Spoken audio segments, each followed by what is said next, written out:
kita bisa berkumpul di tempat ini dengan penuh sukacita dan penuh siapa syukur. Amin. Amin. Mari Bapak Saudara, kita akan mulai belajar ini.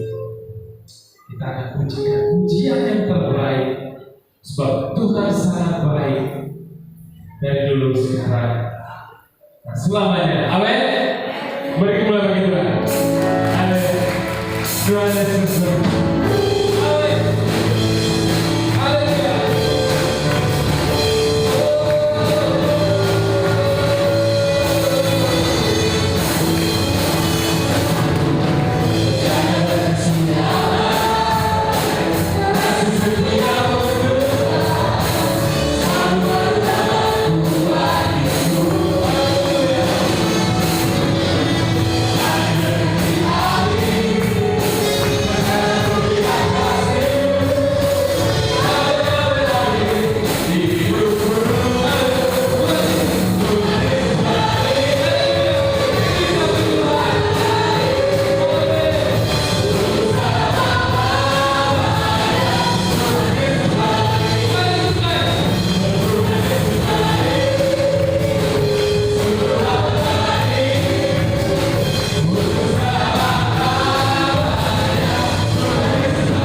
Mungkin suasana yang lebih agak mencari beri salam dulu karena ini selamat beribadah.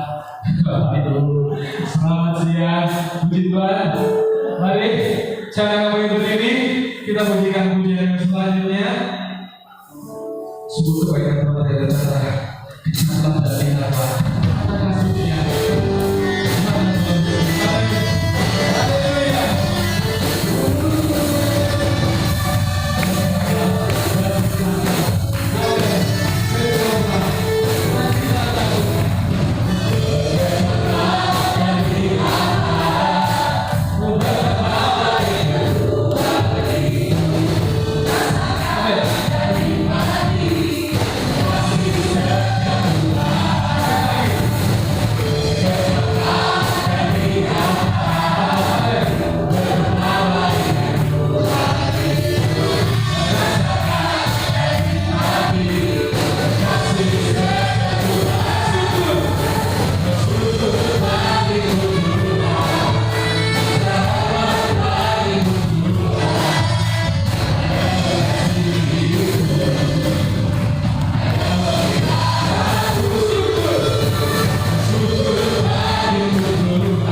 karena Engkau telah lakukan sesuatu yang sangat luar biasa. Engkau telah berkarya di tempat ini dalam rangka peresmian gedung gereja Ebenezer yang telah terjadi pada saat ini. Kalau bukan karena kemurahan Tuhan, maka semuanya tidak bisa terjadi. Sebentar kami setelah memuji-Mu, kami akan diberkati dengan kebenaran firman-Mu. Bapa, berkati hamba-Mu, pakai kekuatan kuasa-Mu, singkapkan rahasia firman-Mu pada kesempatan untuk meneguhkan kami, lebih juga sidang jemaat dan gembala yang tempat ini. Terima kasih, kami siap sedia untuk menikmati firman-Mu di dalam nama Tuhan Yesus Kristus.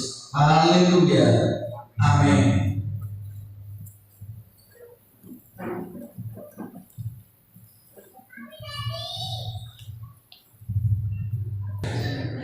Ya, tapi puji Tuhan dan saudara semua, sehingga kita mulai bersuka cita pada siang hari ini, karena siapapun di antara kita hamba-hambanya ingin memiliki tempat ibadah yang indah, yang menjadi tujuan utama kita hari di sini, yaitu pentapisan rumah ibadah.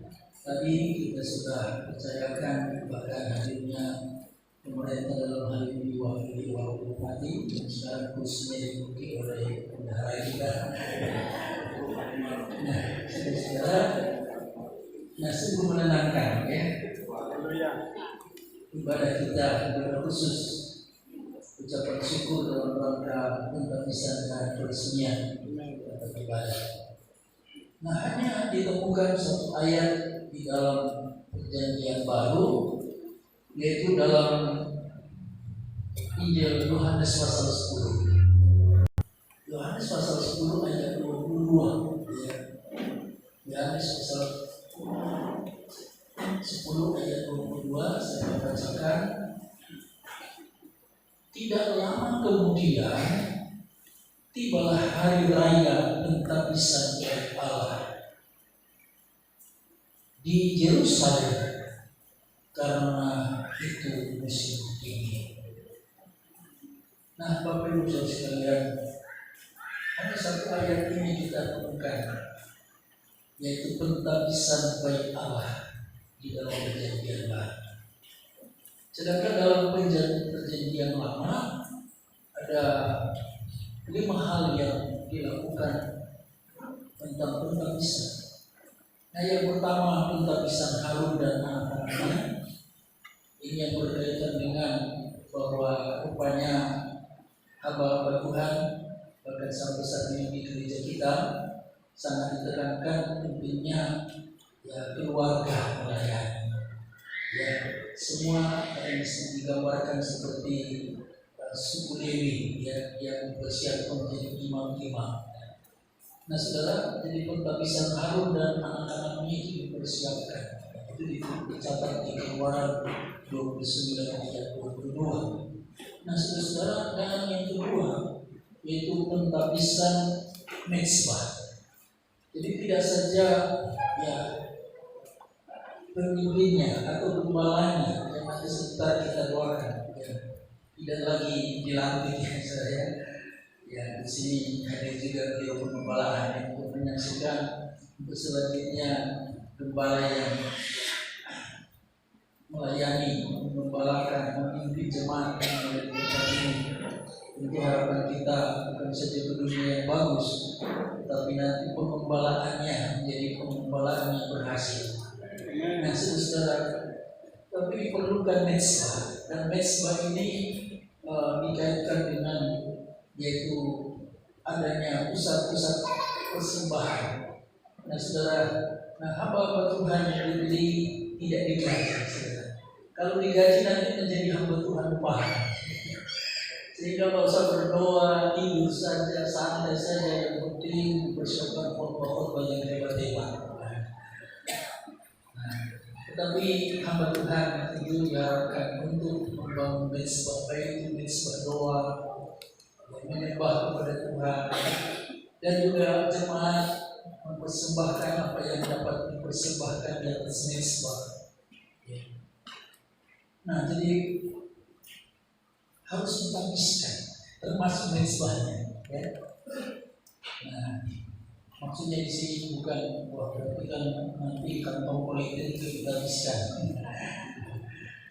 Nah, saudara, hamba Tuhan hanya hidup dari pelayanan dengan iman, jadi abdi dalam, ya, abdi Tuhan yang sepenuhnya berharap kepada Tuhan, yang harus selalu membangun mezbah doa. Jadi katanya kalau tidak berdoa tidak ada berkat, kurang berdoa kurang berkat, banyak berdoa banyak berkat, baik itu berkat kebutuhan sehingga hamba Tuhan dijamin. Tapi satu ini pun ada satu hamba Tuhan pun yang datang ke tempat saya bilang saya sudah tak makan, saya harus tinggalkan pelayanan.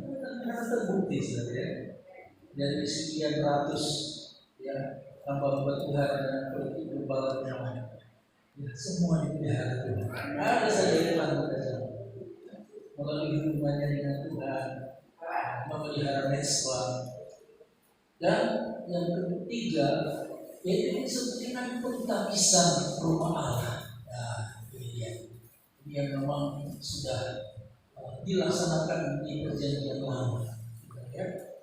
Nah, dalam kita baca Esra 6 ayat 16 sampai ayat 17. Ya. Esra, kalau kita lihat Esra pasal 6 ayat 16 sampai 17. Ya. Bisa ditayangkan. Esra 6 ayat 16 dan 17. Ya.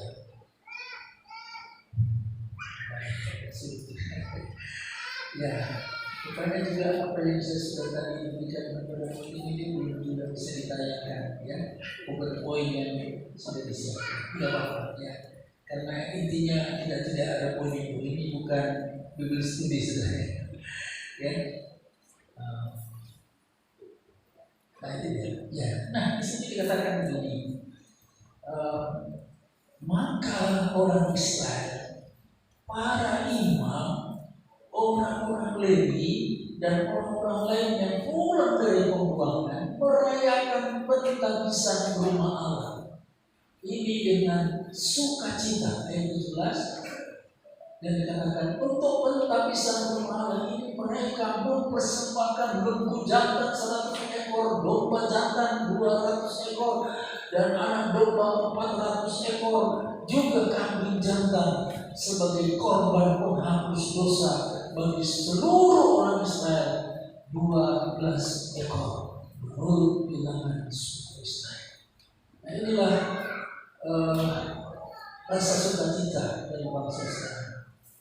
Mereka tidak hanya merasa bangga sudah memiliki tempat di mana mereka gunakan rumah Allah itu untuk beribadah, untuk kemudian mempersembahkan apa yang mereka harus persembahkan, dan juga menjadikan rumah Allah itu atau bait Allah itu sebagai rumah doa.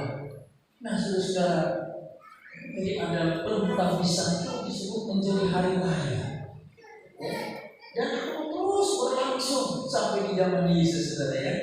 Jadi mereka melihat orang-orang Israel, ya, mereka bersukacita.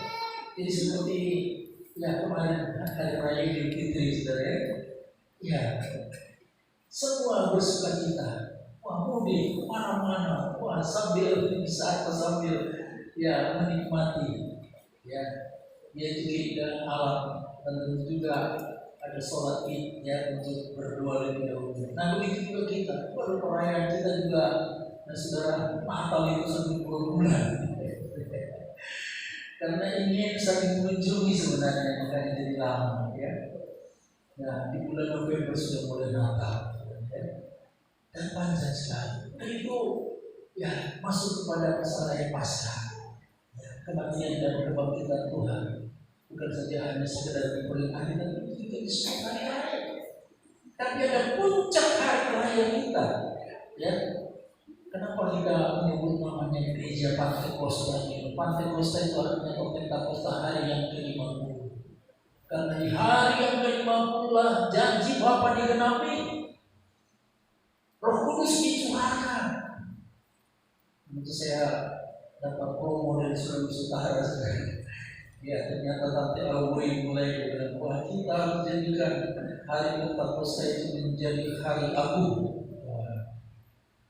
Lalu kemudian mereka persiapkan, kalau bisa sudah seluruh jemaat Sulawesi Utara yang berdiri-diri. Nah, untuk bukan saja memperingati hari raya. Jadi di banyak gereja saya menemukan peringatan Pentakosta. Ini peringatan. Kan yang ingat-ingat saja kan sebagai peringatan hari guru, ya hari wanita, hari macam-macam hari. Tapi ini bukan tapi hari raya. Jadi seharusnya harus ada 3 tingkatan hari raya ini.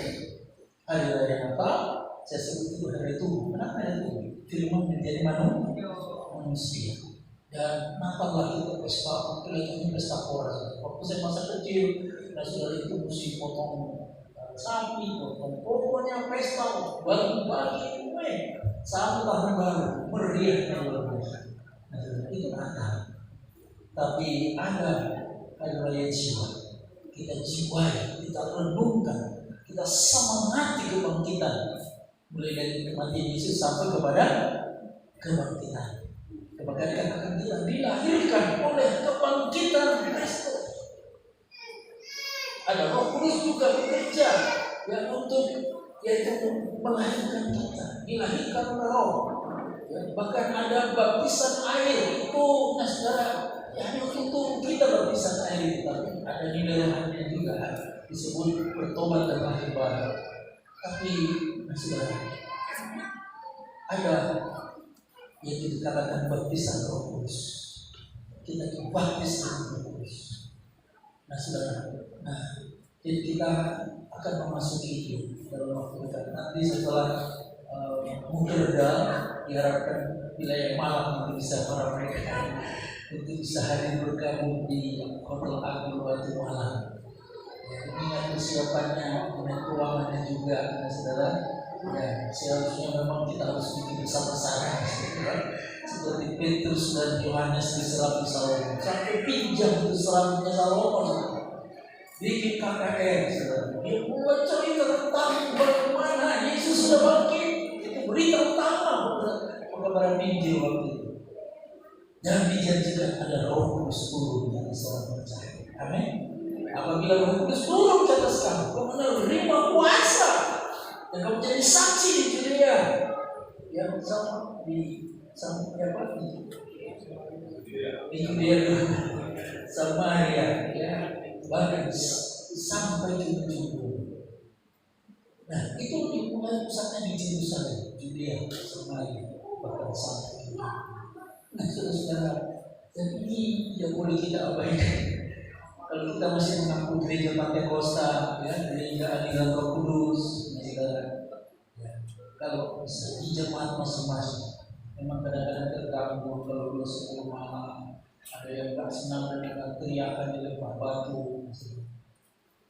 Tetapi saya pernah rasa dengar semangat sukacita dari jemaat di Jember waktu itu. Waktu pendeta Lord memang banyak di Bali. Jemaat itu terima kasih ajaran seperti ini. Kami di kampung kami kalau bikin acara doa 10 malam kami dilempari batu. Tapi waktu akhir seperti ini, dan waktu itu memang saya sakit, tapi dengan semangat kuasa saya sembuh. Saya sempat bilang sama Pak Eri, sama teman-teman, kalau nanti ada apa-apa saya di jalan, langsung tahu aja saya di rumah sakit, nanti saya dibawa ambulans ke Surabaya. Tapi kesaksian dulu memang membuat semangat saya, ya, bangkit dan ada kuasa Tuhan dan saya sembuh. Nah, saudara, jadi ada kuasa, amin saudara. Dan nanti juga itu akan ada kesaksian dalam jemaat, apalagi kita akan berdoa. Nah, saudara, jadi jangan diabaikan, ya. Nah, tentang hari raya perjuangan Roh Kudus. Jadi pentabisan Bait Allah itu di Yerusalem dijadikan hari raya. Ya, saya tidak tahu nanti Bapak di sini apakah tanggal 15 ini dijadikan menjadi bukan hari sekedar ingat-ingat saja, tapi ya ada ucapan syukur. Oh sudah hari ini, besok tahun depan. Nah sudah, nah itu tradisi dari bangsa Israel. Nah kalau kita Israel rohani ya gimana? Jadi kami di Indonesia selalu ingat itu. 070707 tanggal 7 bulan 7 tahun 2007. Nah, satu-satunya gereja di dunia, saya yakin itu tidak ada di belahan mana ini yang tepat pada tanggal itu. Sampai ada waktu itu yang ingin melahirkan yaitu 7 menit dan detik dan untuk sesar itu akhir. Nah untuk menikah juga begitu. Umatnya tidak bisa datang, cuma pasang langsung sudah siap-siap menikah tanggal 7 bulan 7 tahun 2007. Tapi kita menikmati dulu memang biar gereja itu belum selesai. Ya, tapi dengan semangat ya, supaya mudah diingat tanggal 7 bulan 7 tahun 2007. Ini tanggal 15 April, di mana pemerintah telah meresmikan. Nah, mengucap syukur. Nah, Bapak Ibu Saudara sekalian, jadi ada rumah Allah yang ditabiskan. Kemudian yang tempat pentabisan tembok Yerusalem. Nah, jadi tembok, karena tembok itu adalah untuk menjaga keamanan dari mana ada rumah-rumah. Biasanya kan kampung-kampung itu seperti di tempat saya, di daerah kelahiran saya itu banyak kampung-kampung yang memang tembok keliling, ya, jadi rumah-rumah semua dibangun. Nah, supaya aman. Jadi tembok, tapi bangsa Israel jadi sangat merasa tidak aman. Tembok itu sudah roboh setelah mereka pulang dari pembuangan, tapi rupanya harus dibangun kembali tembok itu. Kita harus bangun tembok-tembok. Ada satu hamba yang juga kenal sama saya. Pak Pendeta, gereja saya namanya gereja tanpa tembok. Terus kemudian ada satu hamba Tuhan lagi, itu dijadikan tema tahunan. Satu tahun ini tema gereja kita yaitu gereja tanpa tembok. Dan diri di sini ya, wah, nggak usah bikin tembok. Padahal sebenarnya kan tembok itu kan untuk yang kalau memungkinkan. Tapi kalau apa kita pakai itu kan, ya, suaranya kelihatannya memang aman ya, apalagi daerah yang ini terkenal dengan sekira titisan rohani dari almarhum Bapak Pendeta Radio Soekarno, ya kan? Ya, beliaulah pengurus daerah dan pengurus pusat sekaligus orang Jawa pertama. Ya. Lalu yang kedua siapa? Bapak Pendeta J.P. Batubara yang cukup lama, 32 tahun memimpin Jawa ini. Setelah pembantu Tuhan siapa tadi? Pak Sumaryanto. Setelah Pak Sumaryanto periode baru turun ke Pak Hedi Putra bendahara. Dua periode juga. Nah setelah itu ya terpilihlah Bapak Pendeta sangat jauh dari Sumatera. Lalu kemudian yang keenam Bapak Pendeta Adi Sudiana.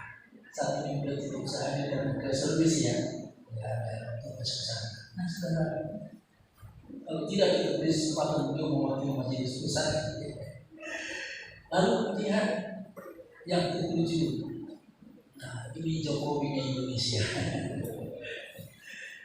Saya terpilih menjadi ketua yang ketujuh karena memang 7 tahun saya melakukan 7 hal, mulai dari kejadian sampai wahai berturut-turut 7 tahun non-stop sampai jemaat bosan. Karena angka 7 ada sempurna. Itu cuma angkanya, kita bukan mengkeramatkan angka 7.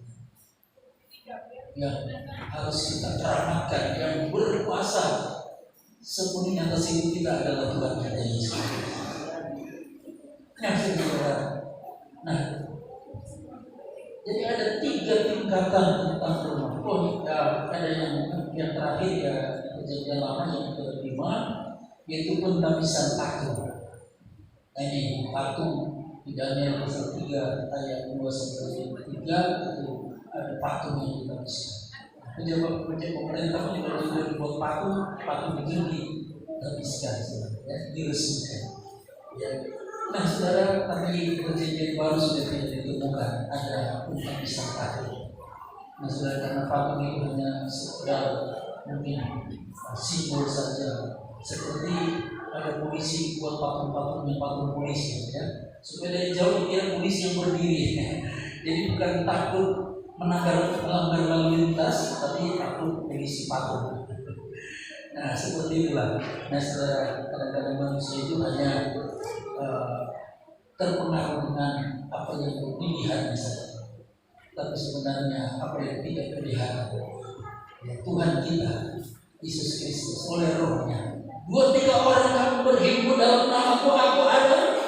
Itu mereka Tuhan ada Yesus. Nah, saudara, 3 tingkatan tentang rumah yang bisa ada. Yang pertama yaitu rumah tempat tinggal atau yang disebut dengan yaitu domisili. Nah, semua kita di mana kita berada berdomisili itu bukan kebetulan. Amin. Tuhan yang mengatur semua di mana kita harus hidup. Nah, jadi berdomisili. Saya tinggal di Surabaya, ya, dekat mau arah ke Cikoneng di Surabaya. Nah, saudara, itu ada prosesnya panjang, pindah-pindah, ya, saudara. Kontrak, jadi kontraktor, ya. Tapi tiba waktunya, di sini lah, sudah ada kita di mana kita berdomisili. Itu tempat ini, termasuk, nah, saudara, yaitu tempat kediamannya Yahweh kita perluas, ya. Lalu yang kedua, tempat tinggalnya Abraham juga, ya, Tuhan yang mengatur supaya bisa hidup bersama keluarganya. Lalu kemudian yang ketiga ada tempat sementara keluarga. Nah, itu Yosua, ya. Yosua sampai kepada beribadah pun, aku dan seisi rumahku akan terus beribadah kepada Tuhan. Nah, dia sangat fokus tentang perlunya tempat kediaman. Nah, lalu kemudian yang keempat Paulus juga dikatakan dia mempunyai tempat tinggal sendiri, rumahnya sendiri, ya, dalam Kisah Rasul 8 dan 16. Tapi dia 30 dan 31 bahkan kemudian dia sewa, ya. Jadi kalau ada perempuan di sini masih sewa masih kontrak, ya, tidak apa-apa. Paulus juga pernah mengalami seperti itu. Nah, saudara, jadi tempat tinggal kediaman kita di dunia ini, ya, itu Tuhan yang menentukan. Amin. Nah, saudara, bukan kebetulan tinggal di Malang, tetapi jangan menjadi orang Malang. Tapi orang Malang harus menjadi orang yang beruntung. Amin. Beruntung, ya. Karena Malang ini sejuk, saudara, ya. Cuma kebetulan daerahnya agak mendatar sehingga agak panas, ya. Tapi ya tanpa AC itu, ya, kita tetap bisa tenang, ya, untuk beribadah kepada Tuhan. Nah, saudara, jadi tempat, ya, kita berdomisili dimanapun. Dan seperti ada satu contoh memberikan bahwa Pak Saleh orang Kudus, Malang tempat tinggal. Oh, diartikan kalau hidup Kudus, ya, Saleh, jadi Malang. Padahal maksudnya bahwa dia memang, yaitu Pak Saleh ini namanya Saleh, tapi dia berasal dari Kudus, tapi kemudian dia tinggal di kota atau di daerah Malang. Tapi bukan berarti dia jadi orang Malang, tetapi orang yang beruntung bisa hidup, bisa dipelihara. Nah, seperti itu. Nah, lalu kita lanjut ke ini baru tingkatan pertama dalam hidup ini. Jadi kita hamba Tuhan juga jangan sampai tidak peduli terhadap istri, terhadap anak-anak, keluarga, pastori. Nah, itu harus kita perhatikan, karena tingkat pertama dalam hidup ini, saudara, yaitu adalah tentang di mana kita harus mengisi, di mana ada pastor, di mana ada ya, tempat di mana kita berbahagia. Dan yang kedua, tingkat yang kedua, yaitu rumah Tuhan atau Allah. Nah saudara, jadi Tuhan memerintahkan kepada umatnya, pergilah ke rumah Tuhan, berbaktilah. Ya. Jadi tingkatan yang kedua, yaitu yang disebut rumah ibadah dalam menyelenggarakan ibadah. Nah saudara, Paulus juga dia mencari tempat, ya, dia juga misalnya memanfaatkan biaya pendidikan ada di rumah Justus dan Kiprus, ada di sana rumahnya digunakan untuk beribadah. Nah saudara, itu universitas kita dapat Sulmar Saudara Mantu yang pernah buat 3 tingkatan ibadah, yaitu rumah, lalu kemudian gedung-gedung yang bisa digunakan untuk beribadah, lalu gedung gereja seperti itu. Jadi 3 tingkatan. Tapi waktu itu pada malah dia terus semakin dipojokkan saja. Ya. Tapi konsep itu ternyata sekarang baru digunakan. Sama seperti saudara kita dari yang lain, ada langgar, ada musola, dan ada masjid. Nah saudara, yang di TMP kemarin itu sebenarnya katanya yang dibangun masjid, tapi ternyata setelah kami ke sana besar tapi fungsinya langgar. Nah, dan baru ada gereja kita di sana. Nah saudara, yang baru kita bisa di masjidnya juga. Nah saudara, lalu jadi ada rumah Allah itu difungsikan yang pertama sebagai rumah ibadah, menyelenggarakan ibadah, lalu yang kedua yaitu rumah persembahan. Nah di Medan ada satu gereja besar disebut yaitu rumah persembahan. Ya. Pendeta Yonan sekarang pernah pertemuan orang-orang yang hadir konferensi internasional waktu di mana itu di Thailand. Nah saudara, kami kumpul di sana, luar biasa. Tapi nama gereja itu yaitu gereja rumah persembahan. Jadi orang begitu sukacita untuk memberi persembahan. Termasuk entah bisa itu juga, memang harus ada persembahan. Tadi sudah dijalankan persembahan atau belum? Oh belum ya. Jadi memang harus ada persembahan, baik persiapan maupun juga dalam pelaksanaan. Jadi rumah persembahan. Jadi harus senang untuk membawa persembahan, bukan dengan terpaksa, tetapi dengan sukarela, bahkan dengan sukacita. Seperti itu. Nah, lalu yang ketiga menjadi rumah doa. Ya, jadi rumah doa. Jadi gereja itu jangan hanya untuk ibadah doang, tetapi harus juga digunakan untuk tempat berdoa. Di rumah kadang-kadang baru berapa menit sudah ketiduran, sudah ngantuk. Tapi kalau ada persekutuan doa, ya, apalagi kita akan diceritakan masalah, ya, gunakanlah rumah Tuhan ini, ya, yang sudah diresmikan pada hari ini menjadi rumah doa. Banyak berdoa. Nah, sedangkan kadang-kadang jauh berbicara. Saya pernah ketemu dengan seorang ibu di Jakarta di Depok. Pagi-pagi sekali ini, ya, menuju ke mana Bu? Oh saya mau menuju di GBI. Saya ini sebenarnya jemaat HKBP katanya. Tapi di gereja saya nggak ada doa. Tapi dia bilang ini nanti masih campur lagi sampai uang bemo saya dibayar sama ini. Dia bilang tiap pagi saya harus pergi ke GBI untuk berdoa. Enggak cukup dia nanti akhirnya setelah dia rasakan bagaimana puasa doa itu, akhirnya maka jadi berbakti di sini. Nah, saudara-saudara, rumah doa, ya, tempat kita masing-masing, kalau sudah dijadikan menjadi tempat ibadah, juga harus menjadi rumah persembahan dan rumah doa. Nah, saudara, lalu yang terakhir, ini yang paling tinggi, saudara, ya. Ini puncak dari rumah yang Tuhan sediakan, yaitu rumah tingkat 3 adalah rumah Bapa di sorga. Jadi kalau kita sudah dari rumah kita, lalu kemudian ke tempat ibadah seperti ini, rumah Tuhan, lalu kemudian menuju rumah Bapa di surga. Nanti baru di sanalah kita, oh terima kasih Tuhan, tidak sia-sia saya rajin beribadah, tidak sia-sia saya melayani Tuhan. Ternyata nanti di surga, karena Yesus katakan di rumah Bapakku, ya Yohanes 14 ayat 2, di rumah Bapakku atau di surga banyak tempat. Harus itu yang menjadi sasaran kita. Dan sudah hari ini mulai banyak sembilan di YouTube kita dituduh pendeta Pentakosta perampok karena padahal kita seorang dari perpuluhan ini mulai dipersoalkan. Kok jadi keberatan membeli sesuatu aneh? Dan disuruh bilang, wah, artis para itu apa rumah mewah.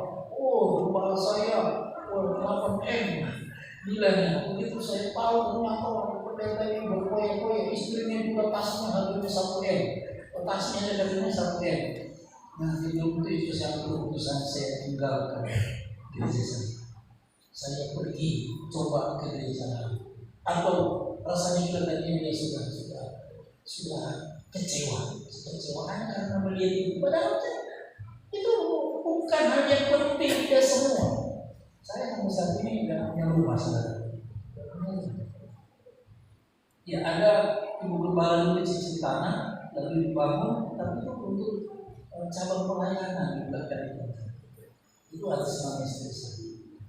Tapi saudara tidak menjadi masalah. Batu bara juga saudara.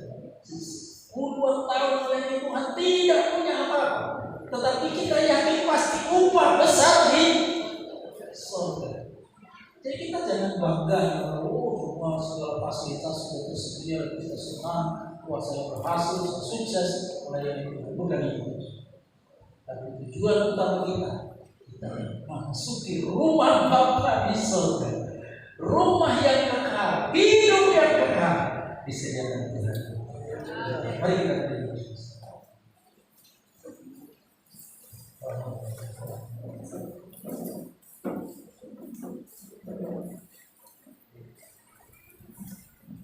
Rumah doaku bagi sambil kita undang untuk kita doakan sekaligus nanti saya tidak akan bawa pulang kunci saudara ya. Wah, kalau saya bawa pulang berarti saya akan menjadi milik saya. Saya hanya dipercayakan tadi membuka pintu dan kuncinya ada saya pegang. Nah, saudara, dan tanpa kunci, saudara bisa gampang dibobol oleh maling. Iblis masuk, ya. Tapi puji Tuhan. Nah, kunci ini saya akan serahkan nanti kepada Tuhan. Sesuai dengan pesan waktu Tuhan tadi, supaya Tuhan dirawat, ya, digunakan semaksimal untuk penggunaannya bagi kemuliaan Tuhan. Nah, puji Tuhan, silakan Ibu Gembala untuk kita akan doakan majelis sekarang sama majelis wilayah akan mendoakannya supaya Tuhan memberikan kemampuan dan juga mampu menggembalakan mimpi jemaat Tuhan di Indonesia suara. Haleluya. Belum dibantu.